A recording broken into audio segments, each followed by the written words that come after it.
Biror marta qo'rquvdan shunchalik ezilganmisiz? Barmoqlaringizni ham qimirlata olmaydigan darajada. Ko'z pirpiratib, og'iz ochmasdan, gapirmasdan, oyoqni yerdan uzmasdan, dahshatli qo'rquvda. Shunday dahshatli holatni boshdan kechirib, faqat titrab, ojizona qotib qolganmisiz? Menda bo'lgan. Sizlarga shu voqeani aytib bermoqchiman. Ismim Bilol. 11 yoshimda bir kuni kechgacha do'stlarim bilan o'rmonda o'ynadik.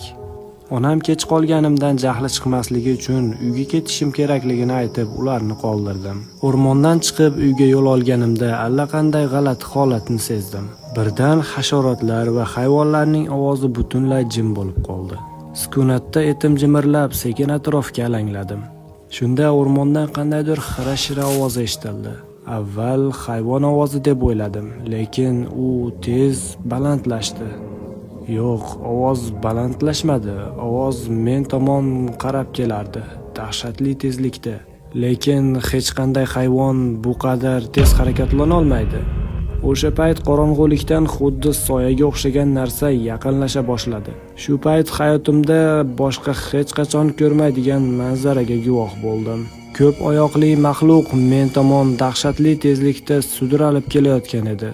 Avvaliga odamni emaklab yuryapti deb o'ylagan edim, lekin u ko'z ochib yumgunimcha oldimda paydo bo'ldi. Yaqinroq qaraganimda u o'rgimchakka o'xshardi.